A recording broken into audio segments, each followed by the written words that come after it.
something! Scream! Hit me! But don't you dare stay silent, for fuck's sake! If I spoke, you'd never forgive me. Don't scroll. The best part is coming up.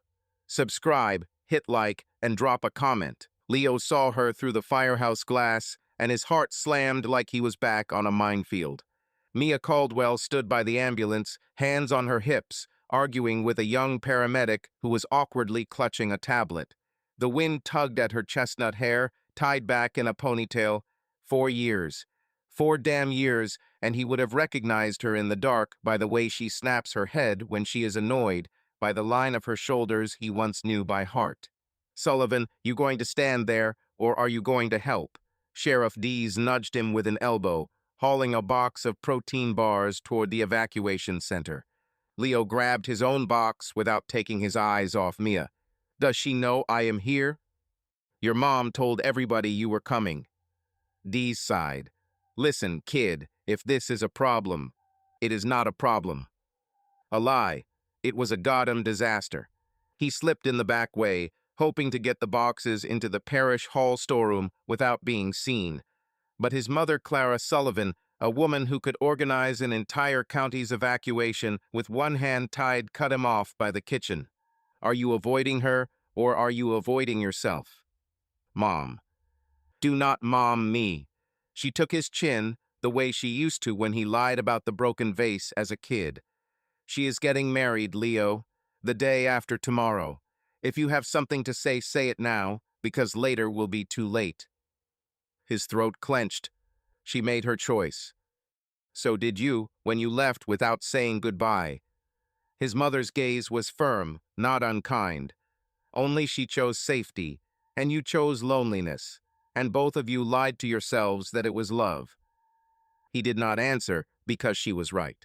When he stepped into the main hall, Mia was right there in front of him, about 3 meters away, beside the meds table. She lifted her head. Their eyes met. The world stopped for a second, maybe 2. Then her face went hard. Leo. Mia. Sheriff Dees coughed somewhere behind them and made a quick exit. I did not know you were back, she said, turning to the drawer of bandages. Her hands were shaking barely, but he saw it. Mom asked me to help before the storm. Smart. She slammed the drawer shut. You always show up right before a catastrophe. The hit landed square under his ribs. Mia. Do not. She lifted a hand. You stay in your lane, I will stay in mine, and we will be fine. He wanted to say nothing was fine, that he had not slept right for 4 years, that what yanked him awake at night was not the war, but the memory of her, them stretched out on the roof of his pickup, watching the Persades, her saying she wanted to be a doctor, and him promising he would always come back. Instead, he nodded. Congratulations on the wedding. Her mouth smiled bitter, almost cruel. Thanks. Evan is wonderful. Solid. The kind of guy who does not disappear in the middle of the night without a word. She passed so close he caught her perfume. The same. Jasmine with a bite. He did not turn. He could not. When the door banged shut behind her, Clara set a hand on his shoulder. Go after her. She hates me. If she hated you, her hands would not have trembled. Night pressed in. The horizon went ink black. The wind gathered muscle. The trees bowed like they were praying before an execution. Forecasts said Hurricane Nila would hit in about 12 hours. Most of the town had already evacuated inland. The ones who stayed were hunkered in the parish hall, or at home, some with prayers, some with whiskey.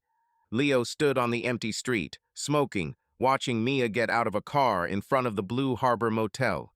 A man climbed out after her, tall, smiling, in a windbreaker with the local radio station's logo. Evan Harper, the fiancé. He wrapped an arm around Mia's shoulders and kissed her temple. She smiled, tired, but genuine. Leo took one last drag and flicked the cigarette away. Hey, soldier, someone hollered from the bar across the street. Old Jenny, the owner, was waving him in. Get inside before it all washes out. He went. The bar was half-empty. Locals who had no intention of going anywhere sat at tables nursing beers. Jenny poured him a whiskey without asking. See your girl, She is not my girl. Aha. Jenny wiped down the counter. That why you were smoking in the rain across from her motel. He tossed back the shot. Is she happy? I do not know. Jenny leaned in. But he is not the one she needs. Evan is a good boy, but he is playing at life. You know the difference between playing and the real thing, Leo. You have been there. That is exactly why I have no right. That is exactly why you do. He did not get a chance to answer because the door opened and in walked Evan. Great. The world got even smaller. Evan spotted him immediately. Uncertainty flickered across his face for a heartbeat, then came the smile wide, radio host bright. Leo Sullivan, man, it has been forever. They had never been friends. Not ever. Leo slowly turned on the stool. Evan. Heard you came back for the wedding. Evan slid onto the next seat and motioned for a beer. This is friendly, honestly. Mia has mentioned you. She has mentioned me. You know, old friends and all that. Evan lifted the bottle. You were like a brother to her, right? Leo gripped the glass until his knuckles went white. Right, like a brother. Great, because the wedding is still happening, even if we have to postpone it for the storm. Mia deserves a fairy tale, you know? She is so strong, but she needs someone to take care of her. You going to take care of her? Evan laughed like it was a joke. Of course, I love her, man. More than anything. Leo put down the glass and stood. Good luck. He did not wait for a reply. He stepped back into the rain, now lashing the street. The wind shoved at him.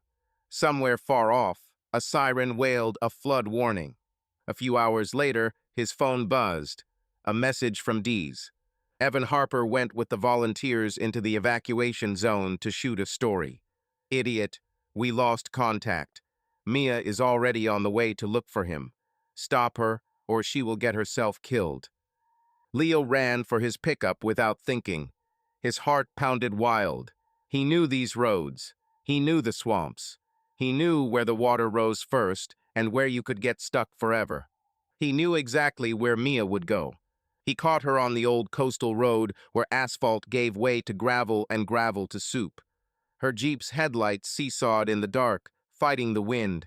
He honked, cut her off, and braked hard, blocking her path. Mia burst from her car, soaked, furious, flashlight in hand. Are you out of your mind? Turn back, Leo shouted, stepping into the downpour. You do not know these roads after a storm. I know them better than you do. Bullshit, he grabbed her wrist. The northern stretch is flooded, I saw it on the radar. You will get stuck and drown. She yanked, but he did not let go. Evan is out there. He went with the volunteers, and he is not answering. I know, Dee's texted.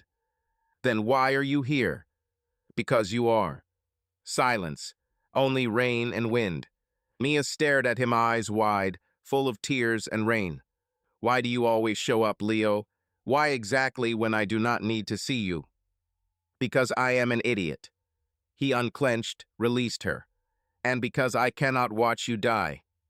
She swiped her face with her palm, a ridiculous gesture in a deluge. If I turn back and he dies, I will never get over it. Then I am going with you. Leo, do not argue. He opened the pickup's door. My truck sits higher. It is better through water. We take mine. You point me to the place. I get us through the holes. Deal? She stood in the rain, trembling. At last she nodded. Deal. The road became a nightmare. Water rose above the wheels, trees lay thrown across the way. Leo snaked around them, fording flooded stretches, while Mia White knuckled her phone, dialing Evan again and again. No answer. He said he was going to the trailer park out on Pine Grove, she said at last. One family stayed, refused to evacuate. Then we need to cut north through the marsh. Leo, that is flooded. I know. You cannot. I can. He glanced at her for a heartbeat. I have been through worse. She went still, then asked softly. He did not answer. He just tightened his hands on the wheel and kept going. 20 minutes later, they were stuck. Water lapped at the doors, the engine died. Leo smacked the wheel with his palm. Damn. What now? He looked at her wet hair, tight mouth, hands shaking, not from cold, from fear, but she was not quitting. We go on foot. The trailer park is about 1.5 kilometers, roughly a mile. The water is not that deep, but stay with me. There are burrows, sinkholes, old wells. Step wrong, and you will not come up. I am not afraid. I know. That is exactly what scares me. They went out. The water was up to their waists, cold as ice. Leo kept hold of her hand, led her forward through the dark. Their flashlights barely scratched the rain. The wind roared like a live thing. Leo, she yelled over the racket, if we do not find him, we will. How do you know? Because I am not screwing this up twice. She stopped in the flood, yanked his hand, made him turn. What do you mean? He looked at her soaked, furious, alive. I screwed up when I left, when I did not stay, when I told myself you would be better off without me. His voice broke, but he kept going. I am not making another mistake, not with you. She stared at him, and something in her eyes gave way. Then she hugged him hard, desperate, like a drowning person clutching a life ring. I hate you, she whispered into his shoulder. I hate you for leaving, for coming back, for the fact that I still. She did not finish. She did not have to. He held her for a beat, just one. Me too. Then he let go and moved on. They found the volunteers' vehicle flipped by the entrance to the trailer park. Empty. Leo swept his light through the cab, no blood, nobody inside. They went to the trailers, Mia shouted. Evan would not leave them. They ran. Trailers rocked in the wind. A few were already on their sides. One glowed with light dim, flickering. There, Mia sprinted first. Leo caught her at the door. Inside were 3 people, an elderly woman, a little girl of about 5, and Evan soaked, hurt, his eyebrows split. He saw them and laughed, spent, relieved. Man, I thought we were all going to die here. Mia flew to him, hugged him, checked his injuries. What happened? The car flipped, the others went to get help, but there is no signal. He nodded at the woman and the child. They refused to evacuate. I could not leave them. Leo stepped in, took stock. The woman was shivering, the girl crying softly. We are moving. Now, this trailer will not hold. How? Evan pointed at the window. The water is up to your neck. I know the way. Mia looked at him, and something in her eyes shifted. Trust. The same as years ago. Lead. They went 4 strong, Leo in front with the girl on his shoulders, Mia supporting the older woman, Evan bringing up the rear. The water rose higher, the current strengthened. Ahead, a crash, something fell. A tree blocked the way back to the pickup. We are trapped, Evan yelled. There is another way. Leo swung his light to the right, where an old boat workshop hunched among the trees. There, we can wait it out. The shop sat on higher ground, old brick, half ruined but solid. The door hung open. Leo carried the girl inside. Mia helped the woman. Evan came last and shoved the door shut. It was dark and cold inside, smelling of rust and wet wood. Leo found the beam, old boats, tools, sandbags. In the corner, a potbelly stove. Got any wood? Mia asked. Leo hauled over old planks and started a fire. His hands shook not from cold, from adrenaline. Mia came beside him, helped. Their fingers brushed. Thank you, she whispered. He did not answer. He could not. When the fire caught, they sat around it warming, drying. The little girl fell asleep in her grandmother's lap. Evan sat off to the side, holding his head. I messed up, he said quietly. I wanted to be a hero and almost got everybody killed. Mia looked at him gentle, but without the old worship. You wanted to help. That is not a crime. If not for Leo, Evan looked over. Man, I owe you. You do not owe me anything. Why did you do it? Evan did not finish, but everyone understood. Leo stared into the flames. Because Mia would have asked me to, and I could not say no. Silence settled. Evan watched Mia. Mia watched Leo. Leo watched the fire. I will go check the door, Evan muttered and stepped out.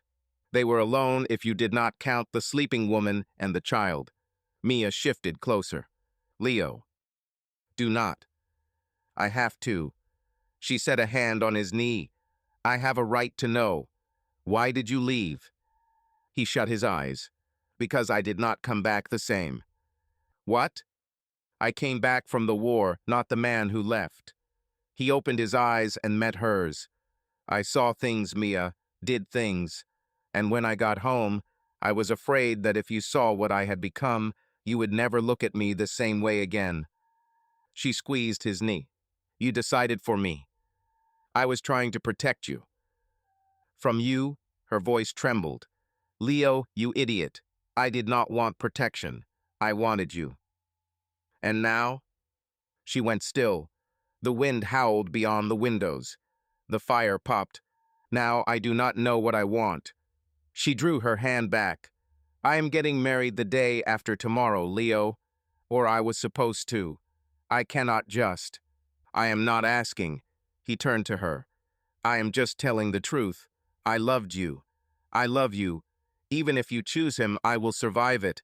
But you need to know. She looked at him, eyes brimming. It is not fair. I know. You cannot just come back and say that. I know.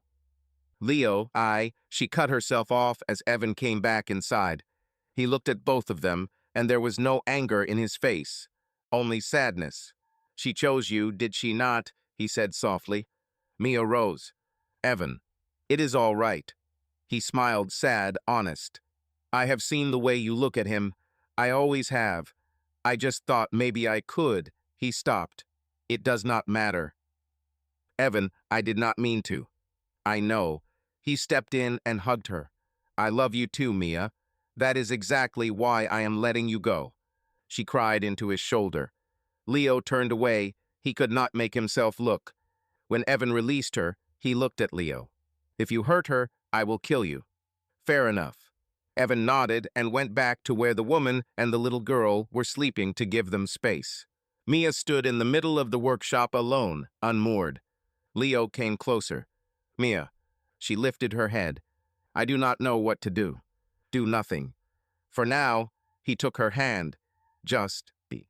She squeezed his fingers. I am scared. Me too. They stood like that, holding hands, while the wind howled at the windows and the fire burned between them. The water rose even higher now. It was pounding at the workshop door. Evan and the elderly woman with the little girl slept in the far corner on a heap of old blankets. Leo and Mia sat by the potbelly stove, watching the flames. Tell me, she said softly, about the war. He did not want to, but she deserved the truth. There was a mission. We were supposed to evacuate civilians from a village before the attack. He spoke in a flat, toneless way. I was in charge of the route. I chose a shorter path through a ravine. I thought we would save time. Mia said nothing, just listened. We hit an explosive. 3 of my guys died. 4 civilians. His voice cracked. I chose that route. I killed them. Leo. No. He swung toward her sharply. Do not tell me it was not my fault. It was my fault. I made the call. I live with it every single day. And when I came back, I could not look you in the eye. She took his hand firm, unyielding. I would not have condemned you. I condemned myself. And now you punish yourself with loneliness. He did not answer. Mia edged closer, so close their knees touched. Do you know why I said yes to marrying Evan? Because he is a good man. Because he is safe. She let out a bitter laugh. With him, I do not feel what I felt with you. With him, I am not afraid you will leave me, because I do not put anything real on the line. Do you see? He looked at her. You wanted less pain. I wanted less life. She wiped her tears, but when you showed up, everything came back. All the fear, all the hope, all the love, and she broke off and cried. Leo folded her into his arms, just held her, pulled her close. She wept into his shoulder, and he stroked her hair and whispered, "I am sorry. I am sorry. I am sorry. I am guilty too," she breathed. "I could have looked for you. I could have fought. But I got scared. I chose what was easier.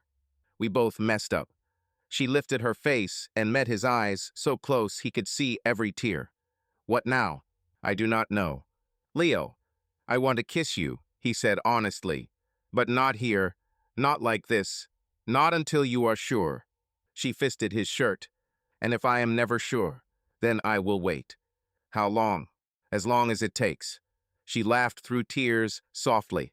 "You have changed. You two. For the better." He kissed her forehead soft, tender. "You have always been the best thing." They stayed like that, wrapped around each other, while the fire burned down and dawn crept up outside the window. The storm was easing, but between them something was beginning, something scarier than any hurricane. Light threaded through the cracks in the workshop walls, gray, cold, but still light. The storm had passed, leaving behind a ringing quiet. Leo woke first. Mia slept on his shoulder, her breathing even and calm. He did not move. He did not want to wake her. For the first time in 4 years, he felt something like peace. "Did she always sleep on your shoulder like that?" Evan's voice. Leo looked up. Mia's fiancé, her former fiancé, stood by the window, staring at the floodwaters beyond the glass. His face was tired, but calm. "Once upon a time," Leo answered quietly, trying not to wake Mia. Evan smiled without anger, almost with relief. "I knew, from day one when we started dating. She mentioned you rarely, but when she did, he turned. I thought I could become for her what you were. But you cannot replace someone who lives in the heart." Leo kept silent. What was there to say? "I am not angry," Evan went on. "Honestly, I am relieved. A wedding, vows, promises. I wanted that. But she wanted certainty. And that is not the same thing as love." "Did you truly love her?" "Yes." Evan sat on the sill. "But not enough to fight for her. You would fight." "I am fighting." "I know." Evan looked at Mia, then at Leo. "Promise me one thing. Do not disappear again. If you take responsibility for her heart, be there. To the end." Leo nodded. "I promise." Mia stirred and woke. She saw them both and looked confused. "What?" "Good morning," Evan said gently. "The water has gone down. I will check whether we can get out." He stepped outside, leaving them alone. Mia sat up and scrubbed her face with her hands. "I fell asleep on you." "No complaints." She laughed short, nervous. "Leo, I said a lot last night. But now, in the daylight. Do you regret it?" "I do not know." She looked him straight in the eyes. "In my head, I broke off the engagement, but I have not told Evan yet. He needs to hear it from me officially, and I need time. Do you understand? I cannot just leap from one thing to another." "I am not asking you to leap." "Then what are you asking for?" "A chance." She went still, then nodded slowly. "That is fair." He took her hand. "Mia, I will not make promises I cannot keep. I am not perfect. I have post-traumatic stress disorder, night terrors. I am still in therapy. But if you give me a chance, I will not run again." She squeezed his fingers. "How can I trust you?" "You cannot." He stood and helped her up. "Only time will tell." "How much time?" "As much as you need." Outside the window, Evan waved the way was clear. Mia drew a deep breath. "All right, I will start by officially canceling the wedding. Then we will talk. That is all I need." They stepped out of the workshop into a gray sky. The water had receded, leaving behind mud and broken branches. The elderly woman and the little girl walked ahead with Evan, who helped them over the puddles. Leo and Mia walked behind them, not touching, but close, very close. "Leo?" "Yes, I am scared too." "I know, but I want to try." He stopped and turned to her. He smiled for the first time in years, truly. "Then let us try." The town looked as if a war had rolled through.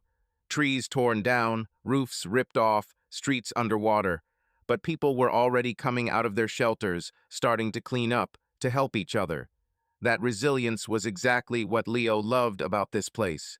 When they brought the elderly woman and the girl to the aid station, Clara met them with hugs and hot tea. Thank God. She hugged Leo so hard he could barely breathe. I thought I had lost you again. Mom, I am all right. No, you are not. She stepped back, looked him over, then looked at Mia. But you will be. Mia smiled, worn out. Mrs. Sullivan. Clara, honestly, she hugged Mia too. Go change, honey. Evan has already gone home. He asked me to tell you he will call later. Mia nodded, thanked her, and headed for her car. Clara turned to Leo. Are you two together? No. Maybe. I do not know. He sighed. She needs time. And you? I will wait. Smart boy. Clara patted his cheek. Go wash up, eat something. Then you can help clear the streets. Life goes on, Leonardo. He smiled. His mother always knew what to say. The next 2 days, the town lived and breathed rebuilding. Leo worked with volunteers sawing up fallen trees, patching roofs, helping pump water out of basements. Mia worked at the clinic cleaning wounds, handing out medicine, comforting people who had lost their homes. They crossed paths in passing, a glance here, a smile there. Nothing more, but every meeting sparked like a match. On the evening of the third day, Leo sat on the pier, looking out at the ocean. The water had calmed, the sky had cleared, as if there had been no storm at all. Is this spot free? Mia. She stood behind him, hands tucked into her jacket pockets. Always for you. She sat beside him, feet dangling over the water. I talked to Evan, officially. How is he? Sad, but understanding. She breathed in the salt air. He went to his sister's place in Charleston. He said he needs some distance. I do not blame him. He is a good man. He is, just not my man. They were quiet for a while. Gulls cried over the water. Somewhere far away, someone played a guitar. Leo, I want to try. You and me. She turned to him. But there are conditions. I am listening. You keep going to therapy. No skipping. Deal. You do not hide your nightmares, your flashbacks, your bad days from me. I can handle it. Deal. And you do not vanish, even when it is scary, even when you think I deserve better. We solve problems together, or not at all. He took her hand. Deal. She smiled truly for the first time in days. Then we begin. Slow. Slow, he echoed. She laid her head on his shoulder like she used to years ago. I missed you, Leonardo Sullivan. I missed you too, Mia Caldwell. They stayed until sunset, not kissing, making no vows of forever, just being, and it was enough. A week passed. The town was coming back to life slowly but surely. Leo was hired by the local rescue service. Sheriff Dees recommended him in person. The work felt like the military discipline, responsibility, a team, but without a war, just life. Mia returned to the ambulance. They saw each other every evening, coffee at Jenny's bar, a walk on the boardwalk, or just sitting in his pickup truck and talking. About everything. About the army, about medicine, about fears, about dreams. Slowly. But Leo could feel it. Something was building between them. Something strong and a little terrifying. One night, she invited him over. We will just watch a movie, she said. Nothing serious. Sure. He showed up with pizza and beer. She met him in comfy clothes, gray sweats, a t-shirt, her hair down. He forgot how to breathe. What? She smiled. Nothing. It is just, you are beautiful. She blushed. Come in before you say something else ridiculous. They curled up on the couch and put on some action flick, but neither of them watched it. They talked. About little things.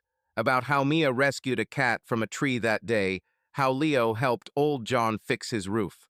Do you know what I missed? She asked quietly when the movie ended. What? This. Just sitting next to you and not being afraid of the quiet. He turned to her. She looked at him open, undefended. Mia, kiss me. He froze. Are you sure? No. She laughed. But kiss me anyway. He leaned in slowly, leaving her room to pull back. She did not. Their lips touched, soft, careful. then deeper. Her hands slid into his hair, his settled at her waist. The kiss turned hungry, a little desperate. She eased away, breathing hard. Leo, I am not ready for. I know. He kissed her forehead. We are not rushing. But I want you to stay. Just sleep next to me. Can you? Of course. They stretched out on the couch, she in front, he behind, holding her. Her back to his chest, his breath in her hair. Nothing more. Just warmth, closeness, trust. Leo, yeah? Thank you for coming back. He kissed the back of her head. Thank you for giving me a chance. They fell asleep like that, intertwined, with the ocean murmuring outside the window. He woke in a cold sweat, his heart slamming. In the dream, he was back in that ravine, the blast, the screams, the blood, so much blood. Leo. Mia woke and touched his shoulder. Hey, it is all right. You are home. He trembled, unable to answer. She got up and clicked on the lamp, a warm, gentle light. Look at me. She cupped his face in her hands. You are here. With me. You are safe. I see them, Mia, every night. I know. She hugged him tight. But they did not take you. You are alive. You are here. He cried for the first time in years. He just sat and sobbed into her shoulder while she held him, rubbing his back, whispering soothing nonsense. When he calmed, she kissed his temple. Will you tell me? He told her. Everything, every detail, every face he could not save. Every ounce of guilt he carried like a stone on his chest. She listened without interrupting. When he finished, she said, You did what you could with the information you had. You are not God. You could not have foreseen it. But I am responsible. Yes, for the decision, not for the outcome. She tipped up his chin. Leo, if you had not chosen that route, maybe everyone would have died another way. Maybe nothing would have changed. You cannot know. All you can do is keep living and do better now. How? Save people here. Be honest. Stay. She kissed him. Love me, even when I am complicated. He laughed through tears. You have always been complicated. I know. She smiled. But you love me. I do. And I love you. Those were the first words. They said them at the same time, unplanned, but true. They kissed again, slow, deep. His hand slid beneath her t-shirt, found the warmth of her skin. She sighed and pressed closer. Leo, I want. Are you sure? Yes. He stood, lifted her into his arms, and carried her to the bedroom. He laid her on the bed and stretched out beside her. They undressed slowly, shirts, pants, down to their underwear. He kissed her neck, her collarbones, her shoulders. His hand drifted to her thigh, higher. Wait. She stopped him. Not tonight. I want to, but not rushed. All right? Of course, he kissed her mouth. Whatever you want. They lay wrapped together. His hand on her waist, hers on his chest, over his heart. Leo, thank you for trusting me with your nightmares. He kissed her forehead. Thank you for staying. They fell asleep like that, entwined, open, vulnerable, together. Half a year passed. Leo and Mia were together officially. The town talked and whispered, but they did not care. They were building something of their own without haste, with honesty and trust. But the past did not let go. One day Leo saw a man from his unit at the bar, Mark Turner, who had been there during the explosion. Mark recognized him and came over. Sullivan, no way. How are you, brother? They hugged and caught up. But Mark brought up that mission. You know, I still cannot forget it. 3 guys, he trailed off. But we did everything right. It was just bad luck. Leo tightened his grip on his glass. I chose that route. Yeah, and you saved 20 people. Mark set a hand on his shoulder. Leo, if not for you, we all would have died in that village. Remember the evacuation? You carried 3 wounded out under fire. You are a hero, brother. Leo did not feel like any kind of hero. That evening, he showed up at Mia's place dark and closed off. She saw it immediately. What happened? I ran into an old buddy from my unit. And, Leo, do not. He pulled back. I know what you are going to say, that it is not my fault, that I saved others, But it does not change the fact, Mia. 3 guys are dead because I made the wrong call. She came up behind him and looped her arms around him.